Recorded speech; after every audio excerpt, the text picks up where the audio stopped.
तो हमारे साथ सुरेंद्र राजपूत जी भी मौजूद। सुरेंद्र जी, अब अदालत का फैसला आ गया, इसका मतलब ये तो मानना पड़ेगा ना कि राहुल गांधी से गलती हुई, राहुल गांधी ने मानहानि की, और उसमें भी मैक्सिमम 2 साल का 2 साल की सजा के बारे में उन्होंने बात की है।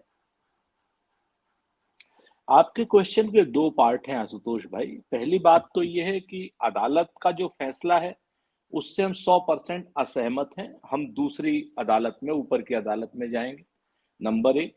नंबर दो, जो आप कह रहे हैं कि ये मानना जाना चाहिए कि राहुल गांधी से गलती हुई, तो बिल्कुल नहीं, कोई गलती उन्होंने नहीं की, निश्चित तौर पर कोई गलती नहीं की। अब तो वो मसले हो गए ना कि अब हुकूमतों में ये गीत दोहराया जाएगा, जुल्म होता जिसने देखा मार डाला जाएगा। आप तीन चार चीजें, मैं लीगल पहलू पे बिल्कुल नहीं जाता इसके, क्योंकि ये मुकदमा जो है वो लीगल है ही नहीं, ये मुकदमा प्योर राजनीतिक है। इस मुकदमे की मैं आपसे सिर्फ एक बात कह करके अपनी बात को शुरू कर दूं कि हमारी पार्टी में थे हार्दिक पटेल, उनके ऊपर देशद्रोह के दर्जनों मुकदमे थे, ठीक है ना, जिस पर कि उनको सेंटेंस कितने साल का हो सकता था वो भी आपको पता है, कहने की बात नहीं है।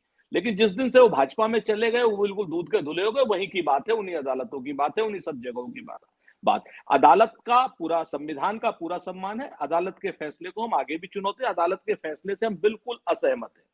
जिस तरीके का ये राजनीतिक रूप से हमको डराने की, धमकाने की, करने की बात की जा रही है, अदालत के तो पहले प्रीव्यू की हम लोग बात कर लेना भाई। पीपुल ऑफ रिप्रेजेंटेशन एक्ट में जब हम चुनावी रैलियों में भाषण देते हैं, अगर हमने कोई गलत काम किया तो पहले एक एफआईआर होती है। एक हेट स्पीच की या किसी भी स्पीच की एक एफआईआर होती है। एफआईआर होने के बाद वो जिस जगह पे एफआईआर होती है, जिस जगह पे हेट स्पीच दी जाती है, उसकी पुलिस जो है उसकी जांच करती है, उसके बाद उसकी मानहानि या उसके ऊपर क्या होगा क्या नहीं होगा बात होती है। चुनावी रैली का भाषण है, चुनावी रैली के भाषण की अगर आप बात करेंगे तो निश्चित तौर पर नरेंद्र मोदी जी सहित पूरी भारतीय जनता पार्टी को लहालोट होना पड़ेगा, किसने क्या नहीं कहा। लेकिन जिस शख्स ने ये वो किया है, मोदी साहब ने, जिन्होंने किया है कि साहब उन्होंने कहा कम्युनिटी की बात है, हम उस पर नहीं जाते। हम तो ये बात कहते हैं कि जिन लोगों ने अदालत का दरवाजा खटखटाया, पहली चीज तो अधिकारी नहीं है वो करने के लिए, क्योंकि इनको एक पर्टिकुलरली पार्टी को भी, अपने मोदी जी को भी खुश करना है, नंबर एक। नंबर दो, कांग्रेस पार्टी की आवाज को दबाना है कि मोदी अडानी भाई भाई का नारा जो है ये देश में आम जन तक ना पहुंच जाए। क्रॉनिक कैपिटलिस्टों को जिस तरीके से कहते हैं ना, कैलाश गौतम ने एक बार लिखा था कि 100 में 10 की भरी तिजोरी 90 खाली पेट, और रिक्शे वाला देख रहा है 60 लाख का गेट। अडानी साहब के पास जो पूरे देश की पूंजी जा रही है और वो पूंजी असुरक्षित होती जा रही है, इस पर हम बात ना करें, हम बाकी मुद्दों पर बात ना करें। अभी लेटेस्ट मुद्दा तो ये है कि देश को पूरी तरीके से असुरक्षित हाथों में देने की बात की जा रही है, उसके हमारी कैपिटल को असुरक्षित हाथों में देने की बात की जा रही है। तमाम तरीके से जितनी हमारी बातें हो रही हैं उसको लेकर के ये इनकी अपनी एक कोशिश है, जिस कोशिश को जनता भी नाकाम करेगी, हम भी नाकाम करेंगे। हमको ये डराया जा रहा है, हमको ये बताया जा रहा है, कोई कह रहा है साहब संसद सदस्यता समाप्त हो जाएगी, सुरेंद्र जी, आप एक तरीके से अदालत के ऊपर ये आरोप लगा रहे हैं कि अदालत आपको डराने की कोशिश कर रही है। किसी एनफोर्समेंट डायरेक्टरेट का फैसला नहीं है, पुलिस का फैसला नहीं है, सीबीआई का नहीं है, इनकम टैक्स का नहीं है, ये फैसला अदालत का है, और अदालत ने 2 साल की सजा दी। इसलिए आप नरेंद्र मोदी की सरकार पे आरोप नहीं लगा सकते कि नरेंद्र मोदी की सरकार आपको डरा रही है। अदालत के फैसले से पहले की चीजों की मैं बात कर रहा हूं, मैं अदालत के फैसले से असहमति व्यक्त कर रहा हूं।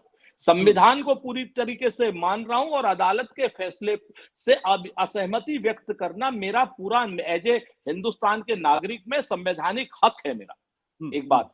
दूसरी बात मैं ये कह रहा हूं कि अदालत तक ही ये क्या नाम जो केस ले जाया गया है और उनके प्रीव्यू में नहीं है, गलत तरीके से अदालत में प्रस्तुत किया जा रहा है, मैं ये कह रहा हूं। मैं ये नहीं कह रहा हूं कि अदालत इसमें गलत है, मैं तो कह रहा हूं कि अदालत में जो जिस तरीके से इसको ले जाया गया है वो अपने आप में बिल्कुल पूरी तरीके से गलत है इस बात का। और ये क्यों ले जाया गया है? ये इसलिए ले जाया गया है कि राहुल गांधी बोल ना सके, कांग्रेस पार्टी बोल ना सके, अडानी और मोदी की जुगलबंदी पर हम बात न कर सकें। देश में हम और आप, हमें खाली आज हम ही को नहीं, हम लड़ लेंगे केस को। देश में हमारे जैसे, आप जैसे सभी लोगों के को ये बाकायदा संकेत में धमकी दी जा रही है कि भाई साहब या तो आइदर माई वे और हाईवे। बहुत स्पष्ट है, पूरे देश में एक भाषा का इस्तेमाल किया जा रहा है।